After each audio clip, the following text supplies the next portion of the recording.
Hello, my name is Serena, and I'm 37 years old. A lot has happened in my life over the past few months, and I thought I would share my experience with you. I also want to give a word of caution. Always listen to your gut. Not all family members can be trusted, and it's better to be safe than sorry. My story begins when I met my husband, Danny. We both worked at the same company, albeit in different departments. We first crossed paths at a company celebration that brought all the departments together. Danny and I hit it off instantly, spending the entire event engrossed in conversation. We exchanged numbers at the end of the night, and soon after, we started dating. After 3 wonderful years together, we decided to get married. Our wedding day was the happiest day of my life. Danny and I had a great relationship. We rarely fought and had an unspoken understanding that kept us in sync. However, there was one issue in my otherwise perfect life. My mother-in-law, Willow. Willow was quite the character. While she could be pleasant, she also had moments of rudeness and would sometimes make snide remarks or even insult me outright. Thankfully, Danny always stood up for me, which I appreciated. The main problem with Willow was her forgetfulness. Whether it was due to an actual memory issue or something else, she constantly forgot things. Despite our suggestions to seek help, she refused, insisting she was fine. But I started noticing that her forgetfulness seemed selective, especially when it came to me.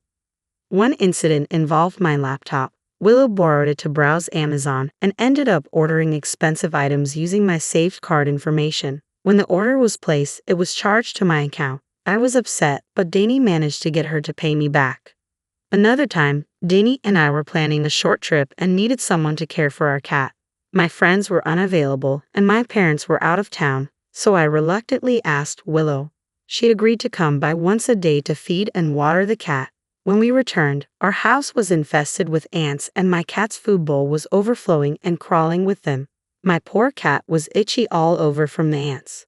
Furious, Danny and I went to Willow's house. "Welcome back. It's lovely to see you both," she said. "Really, what did you do?" I asked, unable to hide my anger. "I asked you to do one thing, Mom. Why didn't you take care of the cat?" "What are you talking about?" "I did. I filled the bowls with food and water." "Yeah, you overfilled them, and now the house is crawling with ants. The cat couldn't eat or drink because of them. Did you even go over every day like I asked?"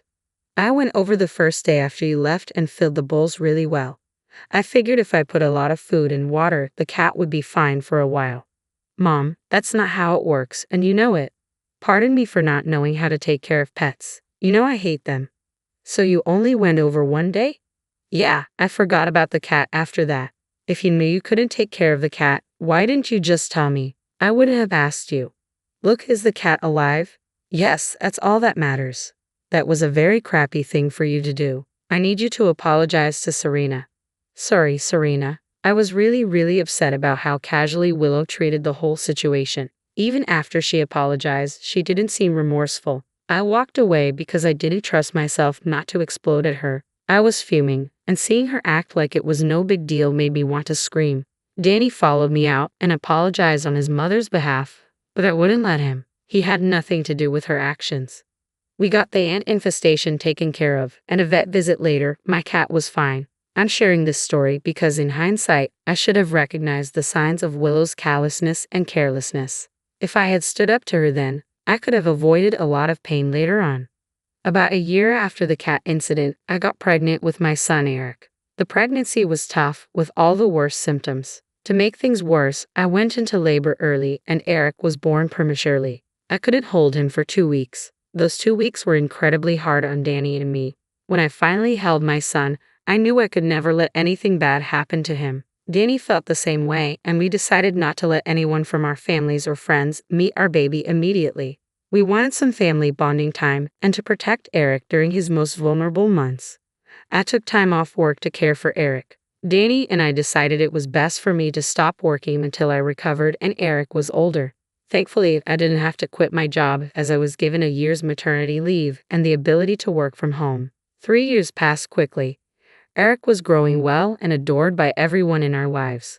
But those 3 years were always busy with work or taking care of Eric. Danny and I realized we hadn't spent any real time together, so we decided to go on a date one weekend.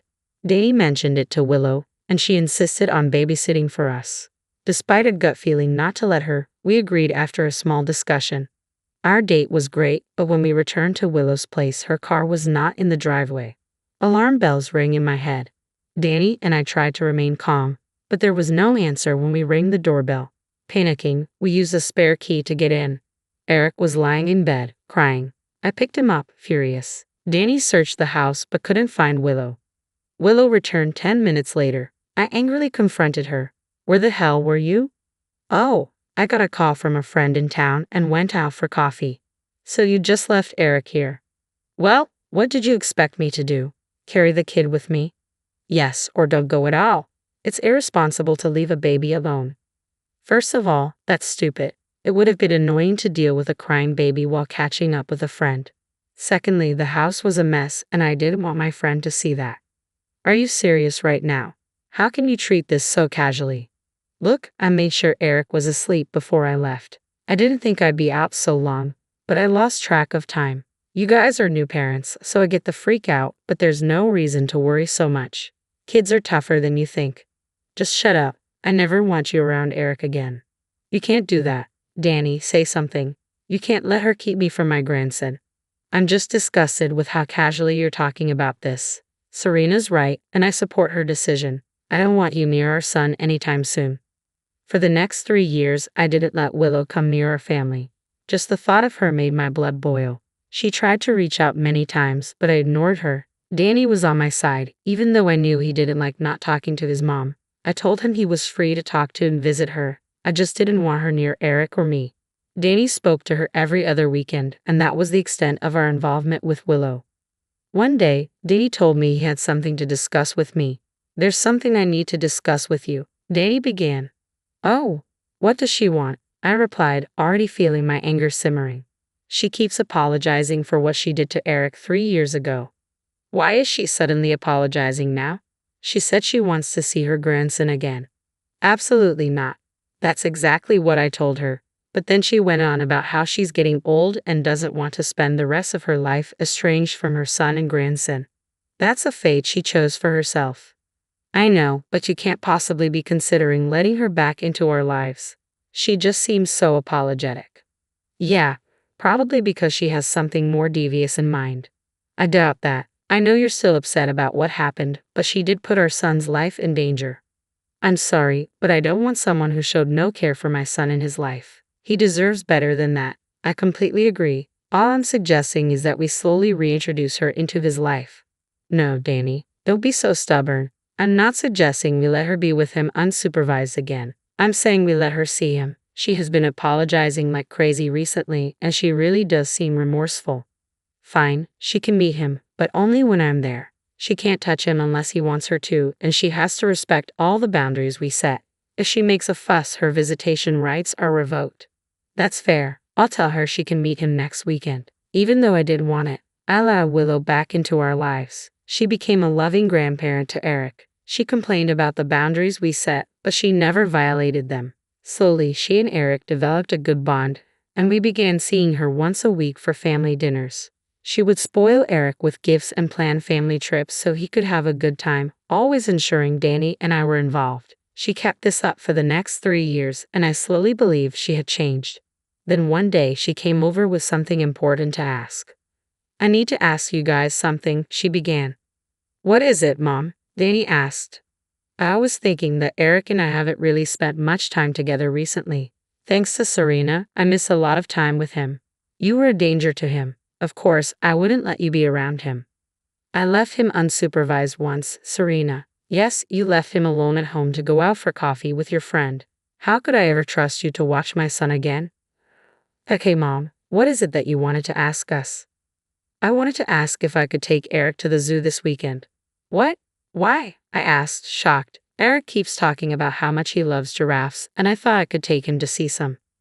Mom, we just told you why we don't want you to have alone time with Eric. I know, and I'm really sorry for what I did. I hate that I did that to him. I just want to prove to both of you that I've become better.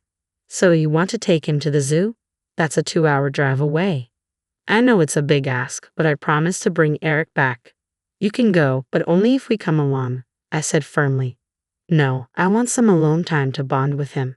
Absolutely not. How long will you keep punishing me for something I did 6 years ago? I've been good so far and have never hurt Eric. Please. You know what, Mom? Why don't you give Serena and me some time to talk about it? We'll get back to you on that. Danny intervened. I didn't want Eric to go somewhere far alone with Willow, but Danny was sure she had changed. She had been a good grandmother for the past few years, so much so that she was Eric's favorite. We asked Eric if he wanted to go to the zoo with Willow, and he excitedly said yes. Against my better judgment, I told Willow she could take him. Eric was excited to go on the trip with his grandma, but I was anxious. I asked Willow when they'd be back, and she promised by 4:00 p.m. I spent the day in a worried mess. When 4:00 p.m. came, Eric wasn't home. I waited another hour, thinking maybe they were stuck in traffic. Another hour passed, and they still weren't home. Danny suggested they might have stopped for dinner, but when they still didn't return, I called Willow. Willow, where are you? I'm at home. All right, and where's Eric? You left with him this morning, and it's 6:00 p.m. now. Oh, right. I think I forgot him at the zoo. I guess I also forgot to tell you. What do you mean you forgot him at the zoo? 1 minute he was holding my hand, and the next he wasn't. I didn't really pay attention because I was overheating. I left the zoo when it got too hot for me and realized halfway home that Eric wasn't in the car. What the actual hell is wrong with you? How could you not immediately call me or the cops? I screamed into the phone. Relax, it's not that big of a deal. The zoo is open until 8:00 p.m. If you leave right now, you'll get there in time to bring him back, Willow responded, sounding disturbingly nonchalant.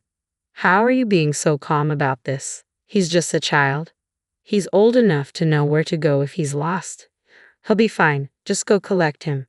I'm going to make sure you regret doing this. I hung up the phone, my hands trembling with fear and anger. Danny and I drove as fast as we could to the zoo. He kept apologizing for convincing me to let Willow take Eric, but I knew I should have been smarter about the decision. It was only natural to trust someone who was supposed to be family. On the way to the zoo, I managed to get in contact with the management. They informed me that Eric was okay sitting in the security room. I told them we were on our way, and they assured me he was safe and would be there when we arrived. When we got to the zoo, it had closed, but the security was waiting for us. They led us to Eric, who began crying as soon as he saw us. He clung to us for a good 5 minutes, refusing to let go. The security guards informed us that he had cried for hours until he finally went silent.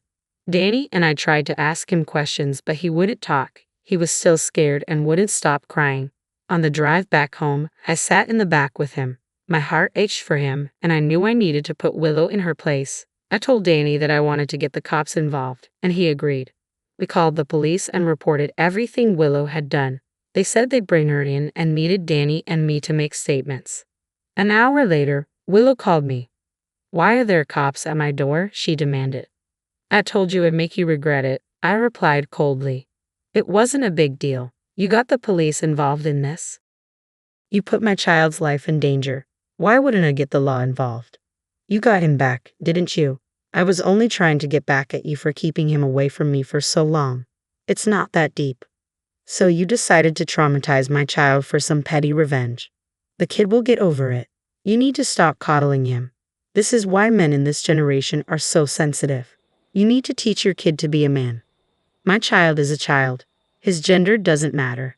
He's expressing how scared he was when you abandoned him in a crowded place hours away from home. Get the cops away from here now. They won't stop banging on my door. What would you have done if Eric got injured or kidnapped? Would you be this nonchalant? He's fine. Stop talking about hypotheticals. You deserve jail time. I will press charges, and there's nothing you can do about it. Goodbye, Willow. After that, Danny, Eric, and I were called to the police station to give our statements. Danny and I both recounted instances of Willow being careless and endangering Eric. Then the cops asked Eric to tell them what had happened. He was afraid, but I managed to calm him down. One of the officers offered him a donut, which helped him relax a bit. He didn't talk for a while, still processing everything. The police let us take our time. Danny and I engaged Eric's attention, trying to make him feel safe. Finally, Eric opened up and told us and the police that Willow had left him at the zoo in front of the lion enclosure. She had told him she had a surprise and made him cover his eyes and count to 10. When he opened his eyes, she was gone, and she never came back for him. Thankfully, he found security who kept him safe until we arrived. I was furious and asked the police to be serious about dealing with Willow. They assured me they would. Over the next few months, Danny and I attended several court trials against Willow. She was charged with child desertion and endangerment and was eventually sentenced to 10 years in jail. Willow looked devastated, but I felt a weight lifted off my shoulders. I no longer had to worry about my son being put in dangerous situations by her. Eric has been getting better. One of the first things Danny and I did after the incident was put him in therapy. It has been helping him a lot. Danny and I are slowly getting through this as well.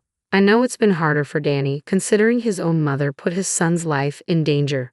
It's slow progress, but we're learning to live normally again. Thank you for listening.